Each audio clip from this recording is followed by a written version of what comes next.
roupa nova do imperador. Mais revelações sobre a relação entre Flávio Bolsonaro e o Banco Master.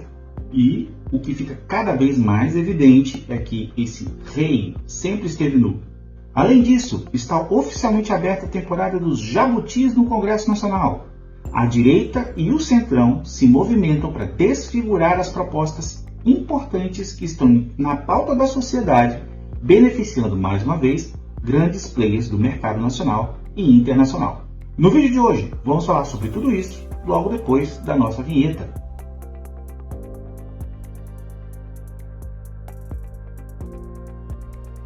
Olá pessoal, como já é de costume, peço que você deixe um like, considere se inscrever no canal e deixe um comentário, porque isso ajuda muito a impulsionar o conteúdo. Antes de entrar nas novas revelações envolvendo Flávio Bolsonaro e o banqueiro Daniel Forcade, eu quero falar rapidamente sobre dois temas que estão passando meio escondidos no meio dessa avalanche de escândalos políticos e que merecem muito a nossa atenção.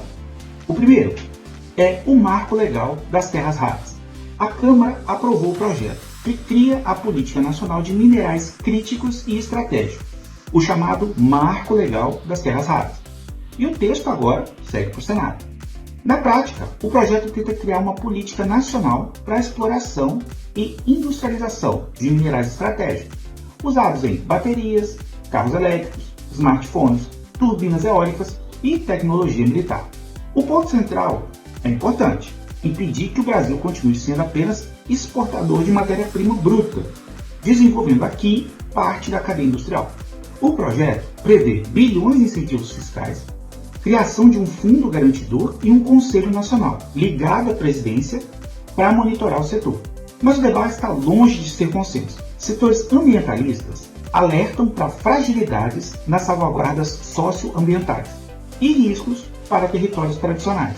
Já parte do mercado afirma que o texto amplia demais o controle estatal e pode gerar insegurança para os investidores.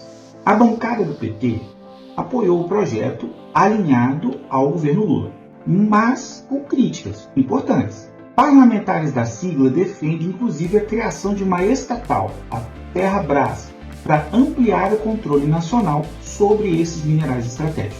A pressão aumentou ainda mais após a venda da mineradora Serra Verde para um grupo norte-americano, gerando temor sobre a perda de soberania brasileira nesse setor.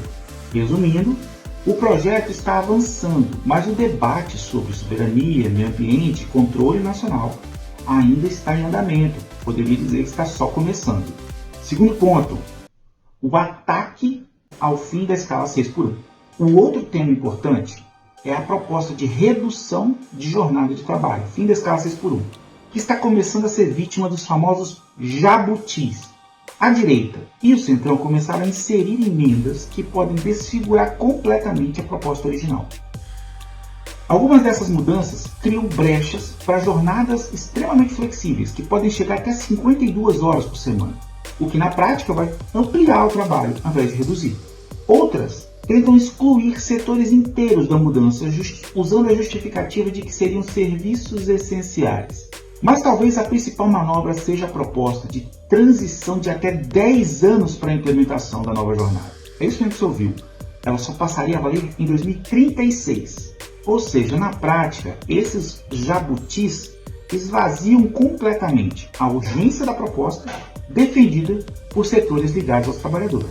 Além disso, parlamentares alinhados com o empresariado tentam inserir compensações fiscais e redução de encargos para as empresas dentro do mesmo debate, especialmente reduzindo a contribuição das empresas para o FGTS, ou seja, diminuindo o FGTS dos trabalhadores. Novamente fazendo o fechamento, aquilo que começou com uma discussão sobre a qualidade de vida do trabalhador está sendo transformado numa oportunidade para retirada de direitos. Hoje, o que nós estamos vendo no Congresso é uma queda de braço clássica. De um lado, setores tentando preservar o núcleo da proposta, fim da escala 6x1, sem redução de salário. Do outro, grupos políticos e econômicos tentando mutilar completamente o projeto, através de flexibilizações e adiamentos. E aqui é importante saber quais são os parlamentares do Espírito Santo que estão apoiando essa mutilação, que estão apoiando esses jabutis. Vamos dar uma olhadinha neles. Os deputados Amaro Neto e da Vitória, ambos do PP, o republicano Evair de Mello e o deputado Messias Donato.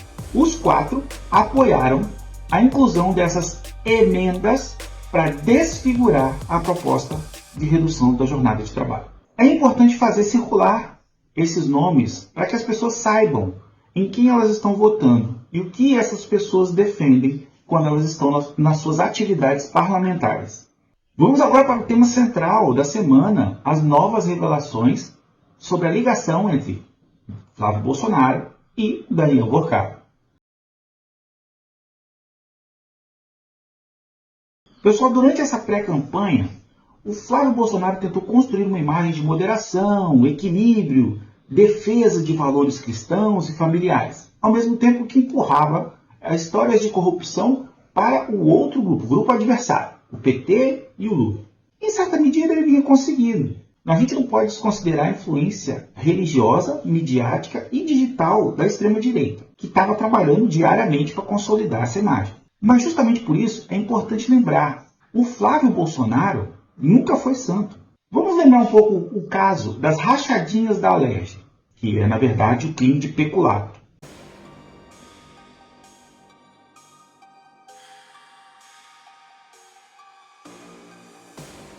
O esquema das rachadinhas ganhou repercussão nacional em 2018, a partir das investigações do Ministério Público do Rio de Janeiro. O principal operador era Fabrício Queiroz, ex-policial militar e braço direito de Flávio Bolsonaro na Alerj. Segundo investigações, assessores eram obrigados a devolver parte dos salários ao grupo político. O COAF identificou movimentações milionárias consideradas atípicas nas contas de Queiroz. As investigações também apontaram depósitos para Michele Bolsonaro e suspeitas envolvendo imóveis e empresas ligadas a Flávio. Na época, houve um enorme desgaste político, embora posteriormente as provas tenham sido anuladas por decisões judiciais relacionadas a questões processuais e de foro. Isso sem entrar aqui nas inúmeras relações documentadas entre figuras, o próprio Flávio Bolsonaro e agentes ligados às milícias do Rio de Janeiro. Atualmente, embora Flávio estivesse tentando fazer pegar a ideia de que o esquema do Banco Master estava ligado ao PT e ao Lula, a Polícia Federal interceptou mensagens e áudios ligando diretamente Flávio Bolsonaro ao banqueiro Daniel Vorcado. Vorcado, que estava preso sob acusações de fraudes financeiras e suborno de diretores do Banco Central. O mais importante de se notar é a velocidade com que as versões apresentadas por Flávio e os seus correligionários foram mudando. Inicialmente, ele disse que era mentira, falou que era tudo uma narrativa criada pelo governo Lula para destruir sua imagem. Aliados, como o deputado e produtor do filme, o Mário Frias, disse que não existia um centavo de Vorcado nos projetos ligados à família Bolsonaro.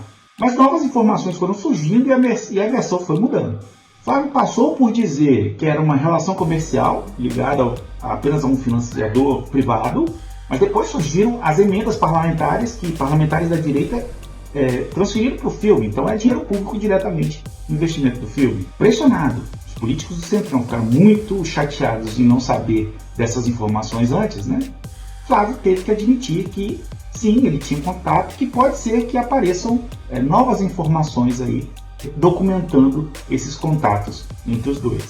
O fato que fechou mesmo a tampa do caixão, vamos dizer assim, metaforicamente falando, foi a visita que o Flávio fez pessoalmente a Vorcado em São Paulo, já durante o período que o banqueiro estava de tornozeleira eletrônica em casa, ou seja, ele já estava preso.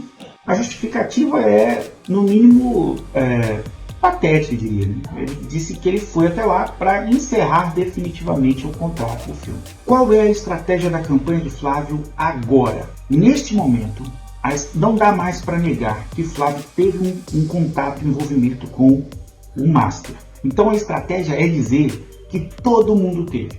Percebe aqui a importância daquela capa da Veja que coloca o Lula junto, ao lado do Flávio Bolsonaro? A ideia é essa: espalhar para a base que essa história do Banco Master, todo mundo está envolvido. Todos eles são iguais. Então vote alguém que pelo menos é do seu campo político, ou seja, vote no Flávio, porque ele é de direita. Lula ou Flávio Bolsonaro? Flávio. Por quê? que é da direita. É? O áudio do Forcaro, dele pedindo dinheiro, não, tu acha que tem nada a ver? Eu acho que é uma trama. Ah, é? Não é verdade? Pode ser que seja verdade, mas eu acho que tem muita coisa ainda por trás disso aí. O que eu digo pra você é que o PT e a esquerda são sem vergonha, eles são. E eles enrolaram isso aí pra maquiar coisas piores da parte dele. Esse áudio agora do Daniel Forcaro, dele pedindo dinheiro pro Forcaro pro filme do pai, não te atrapalha pra votar no Flávio? Não, de forma alguma. Todo mundo pegou o dinheiro do camarada. Até tu, se estivesse naquela época, ia pegar. Acho que não, eu não pegaria. Em 2024 ninguém sabia de nada. Um dos passos dessa estratégia, de dizer que todo mundo está envolvido, o Flávio passou a defender a criação de uma CPMI do Banco Master. Do Banco Master. Quem assinou? Olha, não assina. Ninguém assinou a CPMI do Banco Master. Ninguém assinou a CPMI do Banco Master. E vocês da imprensa? Aqui, pessoal, é aquela tática de repetir 1000 vezes a mentira, esperando que ela se torne verdade. Ele fala, a esquerda não assinou CPI do Banco Master. Esse que está na tela é Rodrigo Hollenberg, é um deputado de esquerda, deputado do Partido Socialista Brasileiro, que é o partido do vice-presidente Geraldo Alckmin. Você pode perguntar para qualquer inteligência artificial da sua preferência, para conferir o que eu estou falando aqui, se é verdade ou se não é. Quem fez o pedido no dia 2 de fevereiro de instalação da CPI do Banco Master foi esse sujeito, tá? Rodrigo Hollenberg, um deputado de esquerda, um deputado da base do governo Lula. Até porque ele tem interesse nessa CPI, porque ele é oposição ao Ibanez Rocha. Ele é um deputado do Distrito Federal e tal. Então, ele quer derrubar o Ibanez Rocha. Então, ele quer fazer a CPI para investigar o aporte do BRB no Banco Master, aquele roubo de 12 bilhões de reais, que quebrou, inclusive, o BRB. E a assinatura, todo o pessoal do PT, etc., assinaram essa CPI aí do Hollenberg. E aí, qual que é a fake news que o bolsonarismo espalha o tempo todo? É porque aí o bolsonarismo, um dia depois, no dia 3 de fevereiro, apresentou um pedido de CPI, mas que aí era a CPI deles, né? A CPI que eles estariam no comando. Quem apresentou isso lá na Câmara dos Deputados foi o deputado Carlos Jordi. E o pedido deles é de uma CPMI, ou seja, é uma comissão que seria no Senado e na Câmara. Tá? E aí, essa CPMI aí, pedida pelo bolsonarismo, o pessoal de esquerda não assinou mesmo, não. Porque é o seguinte, você vai colocar o Fernandinho Beiramar para chefiar a investigação contra o tráfico de drogas no Brasil?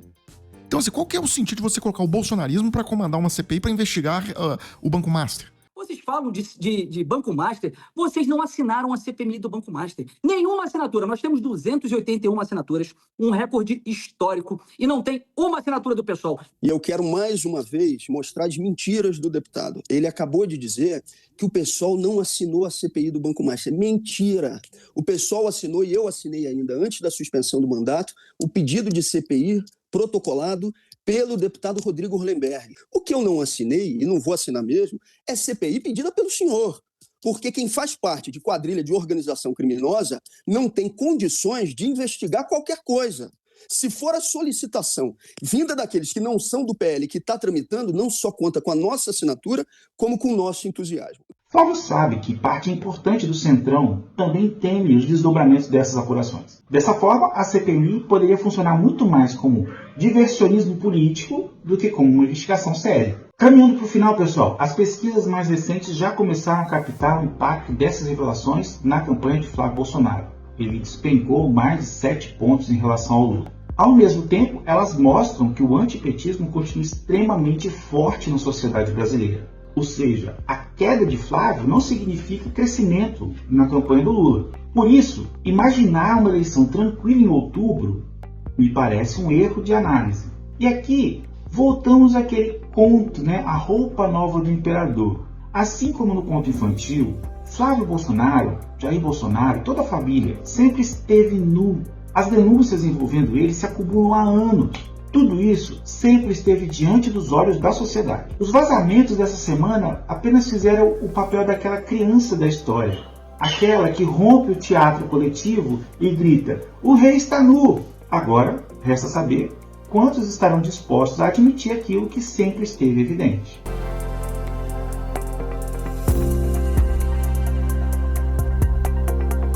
Pessoal, eu agradeço a presença de vocês até aqui. Eu sou Francisco Simonazzi. Este é o canal Só um Adendo. Considere dar um like, se inscrever e deixar um comentário. Conosco para os próximos vídeos. Um forte abraço e até a próxima.